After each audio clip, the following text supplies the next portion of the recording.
Hi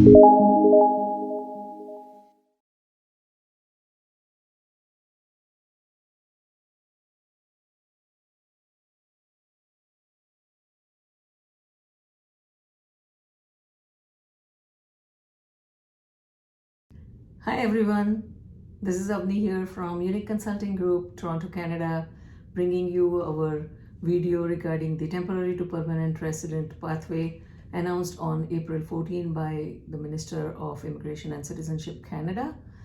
This pathway we are discussing here is for the foreign workers that are currently residing in Canada.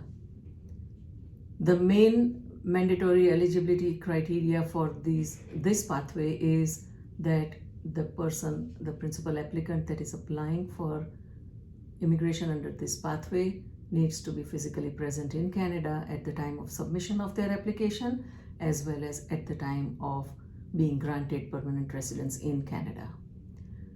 So regarding the English language test result, the results required are CLB-4 in read, write, speak and listen in any one of the official languages.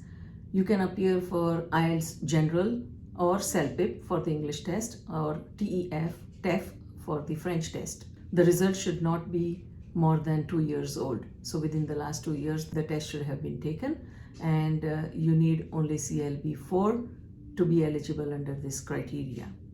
The third one is to be legal in Canada at the time of submission of your application.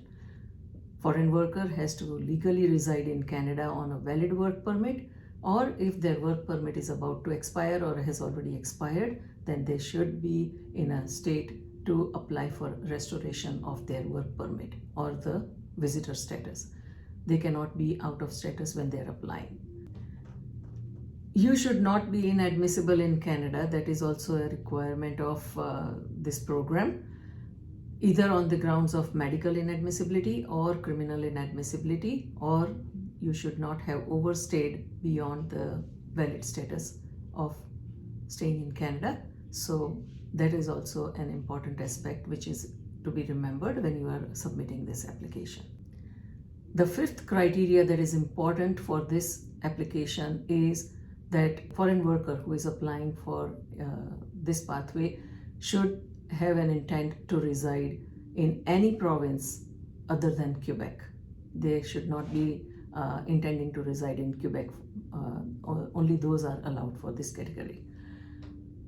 You can also add your family members if you are married or in common law relationship, and if you have a spouse or a common law partner and children, you can also add them at the time of applying for this permanent residence application.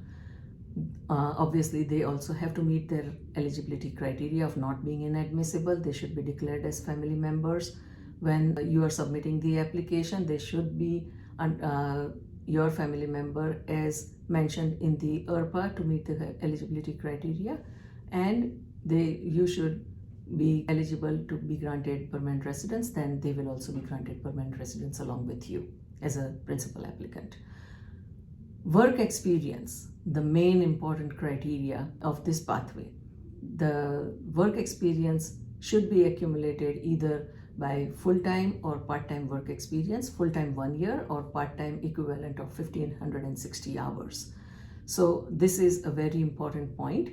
You could be working in essential services, in the essential service occupations in the stream A or stream B. We have provided you the link of the stream A and stream B NOC codes that are eligible under this pathway. You can accumulate this work experience over a period of 3 years. The work experience that is eligible under this criteria is for 1 year within the last 3 years, or cumulative 1,560 hours acquired in the last 3 years. So these are the main criteria. This is an application which will go online, with stream A having 20,000 as the cap, which is healthcare occupations, and stream B, which are other essential occupations, having a cap of 30,000 applications. Do seize this opportunity, because this is a big takeaway from Immigration Canada for foreign workers who are currently residing here. Do give us a call or book your appointment and discuss regarding your immigration eligibility for this program under this pathway for temporary to permanent residence for foreign workers. Thank you, and stay tuned for our other videos regarding immigration matters. Do like, share and subscribe our channel for more information regarding immigration matters. And if you have any queries, feel free to send that in our comment box and we will be glad to respond to your queries. Thank you. Stay safe. Bye.